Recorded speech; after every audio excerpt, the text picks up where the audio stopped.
কাঁটা বাছার ভয়ে যারা মাছ খেতে চান না বা মাছ এমনি অপছন্দ করেন তারা কিন্তু এই পদটা আঙুল চেটে খাবেন, এটুকু আমি কথা দিতে পারি। নমস্কার বন্ধুরা, রসনালয়ে আপনাদের অনেক স্বাগত। আজ আমি আপনাদের সঙ্গে শেয়ার করব মাছের কোপ্তার রেসিপি। তো চলুন শুরু করি।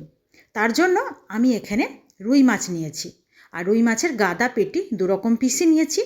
আপনারা চাইলে শুধু পেটির পিস দিয়েও করতে পারেন, সেক্ষেত্রে কিন্তু মাছের কাঁটা বাছাটা খুব সহজ হবে। আর গাদার পিস নিলে একটু সময় লাগে মাছের কাঁটাটা বাছতে। এবার কড়াইয়ে প্রথমেই জল দিয়ে তার মধ্যে আমি মাছের পিসগুলো দিয়ে দেব। আর যেটা সব থেকে বড় কথা, আপনারা কিন্তু এটা যে কোনো মাছ দিয়ে করতে পারেন, মানে বড় মাছ যে কোনো মাছ দিয়ে করা যায়। এবার মাছের মধ্যে অল্প একটু পাতিলেবুর রস চিপে দিয়ে দিলাম, আর দিয়ে দেব একটু সামান্য হলুদ। আর পাতিলেবুর রসটা দেওয়ার ফলে মাছের যে আঁশটে গন্ধটা সেটা কিন্তু চলে যাবে। এবার দিয়ে দিলাম অল্প একটু লবণ। তারপর ভালোভাবে মাছটা ফুটে উঠলে আমি এবার এটাকে জল থেকে তুলে নেব। মাছে যেন কোনো জল না থাকে সেটা খেয়াল রাখতে হবে। এবার আস্তে করে এগুলো মাছগুলোকে নিয়ে থালার মধ্যে আমি আগে একটু ঠান্ডা করে নেব, কারণ ঠান্ডা না করলে কিন্তু বাছা খুব মুশকিল। এবার আস্তে আস্তে আমি মাছের কাঁটাগুলো সব পরিষ্কার করে বেছে নেব। দেখুন পেটিটা থেকে কত সহজে কাঁটাগুলো বাছা হয়ে যাচ্ছে, কিন্তু গাদাটায় একটু সময় লাগবে। আপনারা চাইলে শুধু পেটির পিস দিয়েও করতে পারেন। এবার আমার মাছের সমস্ত কাঁটা কিন্তু খুব সুন্দর করে বাছা হয়ে গেছে। এবার মাছটাকে আমি ঠিক এইভাবে একটু সাইডে রাখবো, রেখে একটা মশলা আগে রেডি করে নেব। প্রথমে কড়াই অল্প সর্ষের তেল দিয়ে বেশ বড় বড় টুকরো করে কাটা পেঁয়াজ, আদা, রসুন আর কাঁচা লঙ্কা দিয়ে দিলাম। এরপর এর মধ্যে দিয়ে দেবো বেশ কয়েকটা কাজু। আপনারা চাইলে কাজুটা স্কিপও করতে পারেন, তবে কাজুটা দিলে টেস্ট একটু বেশি হবে এটাই। কাজুটা না দিলেও কিন্তু এই পদটা বেশ সুন্দর লাগবে। এবার আমি এগুলোকে বেশ হালকা আস্তে আস্তে ভেজে নেব। তারপর এর মধ্যে দিয়ে দেবো দুটো মিডিয়াম সাইজের টমেটো টুকরো করে, কারণ পেঁয়াজটা ভাজতে একটু বেশি সময় লাগে। পেঁয়াজটা ভাজা হয়ে গেল, এবার টমেটোটা দিয়ে হালকা একটু নাড়াচাড়া করে টমেটোটা একটু নরম হয়ে যাবে, তখন আমি এই মশলাটাকে মিক্সির জারের মধ্যে নিয়ে নেব। আর মশলাটা একটু ঠান্ডা করে তারপর কিন্তু পেস্ট করব, কারণ এত গরম অবস্থায় পেস্ট করলে আপনি হাতে প্রচণ্ড তাত লাগবে। এবার এর মধ্যে অল্প একটু জল দেব, দিয়ে এটাকে একটা মিহি পেস্ট রেডি করে নেব। খুব সুন্দর একটা পেস্ট হয়ে গেছে। আর এদিকে এবার মাছের যে বাছা মাছগুলো আছে তার মধ্যে স্বাদ অনুযায়ী লবণ, হলুদ দিয়ে দিলাম জিরে গুঁড়ো, আর দিয়ে দেব কাশ্মীরি লঙ্কা গুঁড়ো, আর তার সঙ্গে দেব সামান্য একটু ধনে গুঁড়ো। আর এর মধ্যে এবার দিয়ে দেব সামান্য একটু গরম মশলার গুঁড়ো, আর দিয়ে দেব দুটো সেদ্ধ করা আলু এর মধ্যে হাতে চটকে। তারপর মিডিয়াম সাইজের 3টে পেঁয়াজ আমি খুব মিহি করে কুচি করে নিয়েছি। এখানে কিন্তু দেওয়ার জন্য পেঁয়াজটা বেশ মিহি করে কুচি করতে হবে। তো এখানে আমি 3টে মিডিয়াম সাইজের পেঁয়াজ মিহি করে কুচি করে এর মধ্যে দিয়ে দিলাম। এবার বাইন্ডিংয়ের জন্য দিয়ে দেবো 2 টেবিল চামচ মতো কর্নফ্লাওয়ার। তাহলে এবার সব কিছু আমার দেওয়া হয়ে গেল। এবার খুব ভালো করে আমি এটাকে হাত দিয়ে মেখে নেব।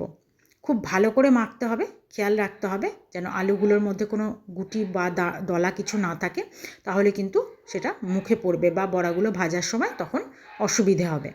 আপনারা মাখতে মাখতে যদি বুঝতে পারেন যে আরেকটু কর্নফ্লাওয়ার দিতে হবে, তো আপনারা কিন্তু অবশ্যই দিয়ে নেবেন। এবার ভালোভাবে মাখা হয়ে গেছে।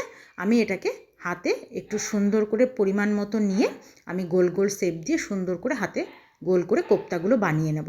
আপনারা চাইলে আপনাদের পছন্দ অনুযায়ী ছোটো বড় করে নেবেন।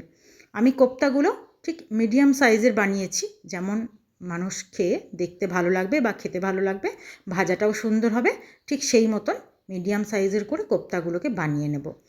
আর এই রান্নাটা এতটাই লোভনীয়, আপনি কিন্তু বাড়িতে রান্না করে দেখবেন, আপনাকে কিন্তু বারবার এই রান্না করার অনুরোধ করবে।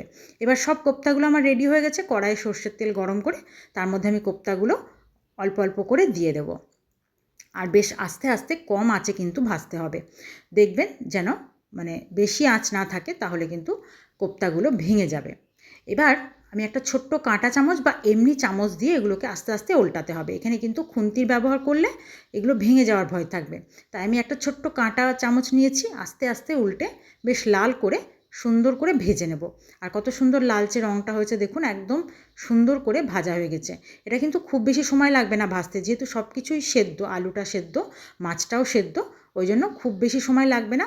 বেশ সুন্দর এরকম লালচে করে ভেজে আমি কোপ্তাগুলো তুলে নেব।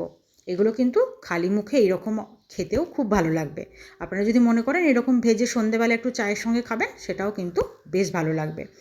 এবার আমি এই কোপ্তাগুলোকে ভেজে সাইডে রেখে ওই ভাজা তেলের মধ্যেই আমি দিয়ে দেবো 2টো তেজপাতা ফোড়ন, সঙ্গে দিয়ে দেবো 2টো গোটা শুকনো লঙ্কা ফোড়ন, একটু দিয়ে দেবো দারচিনি, আর দিয়ে দেবো 2টো ছোটো এলাচ একটু ফাটিয়ে, দিয়ে দেবো কয়েকটা লবঙ্গ আর একটু গোটা জিরে। এই মশলাগুলো ফোড়ন দিয়ে আস্তে আস্তে আমি ভেজে নেব। তারপর যে পেস্ট করে রাখা মশলাটা আছে সেটা আমি এর মধ্যে ঢেলে দেব। এবার খুব ভালোভাবে আস্তে আস্তে মশলাটাকে কষাতে হবে। নতুন পুরনো সকল বন্ধুকে আমার চ্যানেলে স্বাগত জানিয়ে যে সকল বন্ধুরা নিয়মিত আমার ভিডিও দেখছেন, আমার পাশে আছেন, তাদেরকে আমার অসংখ্য ধন্যবাদ। আর যে সকল বন্ধুরা আজকেই হয়তো আমার ভিডিও প্রথম দেখছেন, এখনও চ্যানেলটি সাবস্ক্রাইব করেননি, তারা প্লিজ চ্যানেলটি সাবস্ক্রাইব করে পাশে থাকা বেল আইকনটি প্রেস করে দেবেন। নতুন নতুন ভিডিও নোটিফিকেশান সব আগে আপনাদের কাছে পৌঁছে যাবে। এই দেখুন, এবার মিক্সির জার ধুয়ে একটু জল দিয়ে দিলাম স্বাদ অনুযায়ী লবণ আর একটু চিনি। এবার এর মধ্যে দিয়ে দেব একটু জিরে গুঁড়ো আর কাশ্মীরি লঙ্কা গুঁড়ো। সেটা আপনাদের পরিমাণ অনুযায়ী আপনারা দেবেন, আপনাদের যতটা গ্রেভি থাকবে সেই অনুযায়ী। আর এর মধ্যে দিয়ে দেব পরিমাণ মতো হলুদ। তারপর এবার এটাকে খুব ভালোভাবে মশলাটাকে কষাতে হবে। মশলাটা কিন্তু সুন্দর করে কষিয়ে নেব কম আঁচে আস্তে আস্তে। মশলা কষে যখন বেশ এর মধ্যে থেকে দেখুন বেশ মশলাটা কষে বেশ তেল ছাড়া ছাড়া হয়েছে, তখন আমি এর মধ্যে দিয়ে দেবো পরিমাণ মতো জল। এটা কিন্তু খুব বেশি জল দেওয়ার দরকার নেই, কারণ এটা এমনি ঘন হয়ে আছে আর এই গ্রেভিটা একটু ঘনই হবে। তারপর ফুটে উঠলে ভেজে রাখা কোপ্তাগুলো সব এর মধ্যে দিয়ে দেবো। আর কোপ্তা দেওয়ার পর কিন্তু একদমই বেশিক্ষণ রাখা যাবে না। এবার এর মধ্যে গোটা কয়েকটা কাঁচা লঙ্কা দিয়ে দিয়েছি আর দিয়ে দেবো একটু গরম মশলার গুঁড়ো।